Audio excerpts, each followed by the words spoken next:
নমস্কার বন্ধুরা, গঙ্গা শিউলি রান্নাঘর উইথ ভিলেজ ফুডে তোমাদের সবাইকে স্বাগত। আজকে বিরিয়ানি স্পেশাল ডিম গ্রেভি বা ডিম কষা। দেখে নাও প্রথমে কি করতে হবে। আগে সবার প্রথমে আলু এবং ডিমগুলোকে আমরা জলে দিয়ে দিয়েছি সেদ্ধ করার জন্য। এবার আমরা রসুন কুচি, পেঁয়াজ কুচি করে নিয়েছি, আদা, জিরে, কাঁচা লঙ্কা, শুকনো লঙ্কা, টমেটো দিয়ে একটা পেস্ট বানিয়ে নিয়েছি। এটাই আমাদের আসল টিপস। তারপর কিন্তু আমরা ডিমগুলোকে সেদ্ধ করে নেব। এবার ডিম সেদ্ধ করা হয়ে গেলে ডিমগুলোর খোলা ছাড়িয়ে তোমরা খুন্তি দিয়ে কিন্তু এভাবে একটু একটু করে কেটে নেবে ডিমটা, তাহলে ডিমটা তেলে দিলে আর ছিটকে লাগবে না। এবার আমরা পেঁয়াজ কুচি করে নিচ্ছি এবং গরম তেলের মধ্যে দিয়ে দিলাম সামান্য হলুদ গুঁড়ো। এই হলুদ গুঁড়োটা দেওয়ার জন্য কিন্তু ডিম তলায় লেগে যাবে না এবং ডিম কিন্তু ফেটে আসবে না। এবার আমরা আস্তে আস্তে দিয়ে দেবো সেদ্ধ করা ডিমগুলো।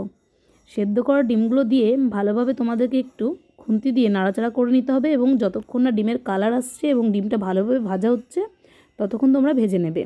লাল লাল ভাজা হয়ে গেলে এবার তেলে দিয়ে দিচ্ছি তেজপাতা আর শুকনো লঙ্কা। এবার ফোড়নের জন্য আমরা সাদা জিরে এবং কালো জিরে দুটোই ব্যবহার করেছি। এবার দিয়ে দেবো রসুন কুচি। রসুন কুচি দেওয়ার পর লাল লাল হয়ে এলে আমরা দিয়ে দেবো পেঁয়াজ কুচি।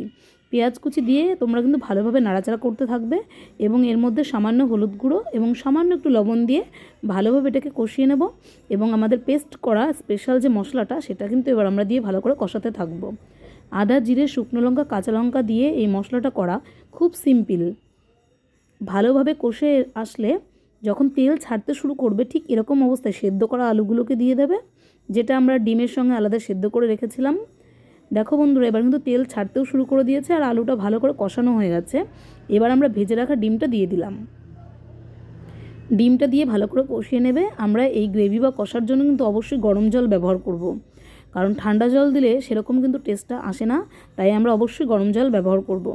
গরম জলটা দিয়ে দিয়েছি পরিমাণ মতো, যে যেরকম গ্রেভি পছন্দ করো সেই রকম দিয়ে দেবে। আমরা যেহেতু বিরিয়ানি স্পেশাল করছি বিষয়টা, তাই কিন্তু আমরা এই ডিম কষাটা হালকা গ্রেভি রাখবো।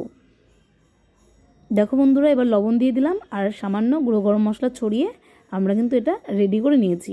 এটা শুধু বিরিয়ানি নয়, আপনারা ভাতের সঙ্গে বলুন, রুটি দিয়ে বলুন, লুচি দিয়ে বলুন, সব কিছুতেই কিন্তু আপনারা খেতে পারবেন এই ডিম কষাটা। আর বিরিয়ানি স্পেশাল এই একইভাবে করবেন, খুব ভালো লাগবে খেতে।